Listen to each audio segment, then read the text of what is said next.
എന്റെ മുന്നിലിരിക്കുന്ന ആദരണീയരായ ഗുരുനാഥന്മാർക്കും വിധികർത്താക്കൾക്കും രക്ഷിതാക്കൾക്കും പ്രിയപ്പെട്ട കൂട്ടുകാർക്കും വിനീത നമസ്കാരം.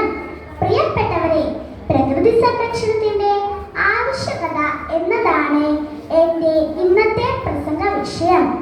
ആയിരക്കണക്കിന് വർഷങ്ങൾക്ക് മുമ്പ് തന്നെ ഭാരതത്തിലെ മഹാമനീഷികളായ ഋഷിമാർ ഈ വിഷയത്തിന്റെ പ്രാധാന്യം നമ്മെ ബോധിപ്പിച്ചിട്ടുണ്ട്. പക്ഷേ കാലം ചെല്ലും തോറും നമുക്ക് മറവി കൂടി വരികയാണെന്ന് തോന്നുന്നു.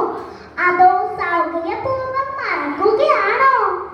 എന്തായാലും ഈ മറവിയുടെ ഫലം അത്യന്തം ഗുരുതര ആപത്തുകളായി നമ്മിലേക്ക് ആർത്തലച്ചൊഴുകിയെത്തുകയാണ്. പല പ്രദേശങ്ങളിലെയും ജീവരാശിയെ ഒന്നായി വെറും ഓർമ്മകൾ മാത്രമാക്കിക്കൊണ്ട് ഇതൊരു തുടർക്കഥ പോലെ തുടരുകയാണ്.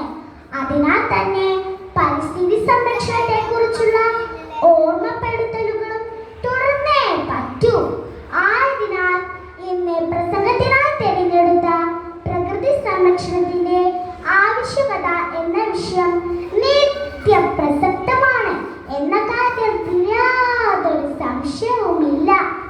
പ്രകൃതി സംരക്ഷണം എന്നതുകൊണ്ട് എന്താണ് ഉദ്ദേശിക്കുന്നത് എന്ന് നമുക്ക് നോക്കാം.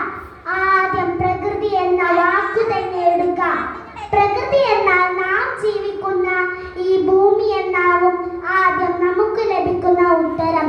എന്നാൽ അനന്തകോടി ഗ്രഹനക്ഷത്രങ്ങൾ അടങ്ങിയ നമുക്ക് ചിന്തിക്കാൻ കഴിയാത്തത്ര വലിയ പ്രപഞ്ചം മുഴുവൻ ഉൾക്കൊള്ളുന്ന ഒരു വാക്കാണ് പ്രകൃതി എന്നത്. ഈ പ്രപഞ്ചത്തിന്റെ അപേക്ഷയിൽ ഭൂമി എന്നത് വളരെ വളരെ ചെറിയൊരു ഗോളം മാത്രമാണ്. പ്രിയപ്പെട്ട കൂട്ടുകാരെ, അപ്പോൾ പിന്നെ അതിനെക്കുറിച്ച് ചിന്തിക്കുന്ന നമ്മൾ മനുഷ്യരുടെ കാര്യം ഒന്ന് ആലോചിച്ചു നോക്കൂ. തീരെ ചെറിയതിനെ പറയാൻ കടുകുമണികളും എന്നൊക്കെ നാം പറയാറില്ലേ? അങ്ങനെ പോലും ഉദാഹരിക്കാൻ പറ്റാത്തത്ര നിസ്സാരമാണ് പ്രകൃതിയിൽ മനുഷ്യന്റെ സ്ഥാനം. അമ്പോ, ഇത്ര നിസ്സാരനായ മനുഷ്യന് ഈ അനന്തമായ പ്രകൃതിയെ എങ്ങനെ സംരക്ഷിക്കാൻ സാധിക്കും എന്നാവും നിങ്ങളിപ്പോൾ ചിന്തിക്കുന്നത് അല്ലേ? അതെ പ്രിയപ്പെട്ടവരെ, പ്രകൃതി സംരക്ഷണത്തിന് എന്തു ചെയ്യണം എന്നതിനേക്കാൾ എന്തു ചെയ്യാതിരിക്കണം എന്നതിനാണ് പ്രാധാന്യം നൽകേണ്ടത്. ഈ പ്രപഞ്ചത്തെ ശ്രദ്ധയോടെ നിരീക്ഷിക്കുന്ന ഒരാൾക്ക് ഇതിന്റെ നിലനിൽപ്പിന്റെ പിന്നിൽ ഒരു നിയമവ്യവസ്ഥയുണ്ടെന്ന് കണ്ടെത്താൻ കഴിയും. നമുക്കിതുവരെ കണ്ടെത്താൻ കഴിഞ്ഞിടത്തോളം ജീവൻ നിലനിൽക്കുന്ന ഒരേ ഒരു ഗ്രഹമായ നമ്മുടെ ഭൂമിയെ കുറിച്ച് ചിന്തിച്ചു നോക്കൂ.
ദൈവത്തിന്റെ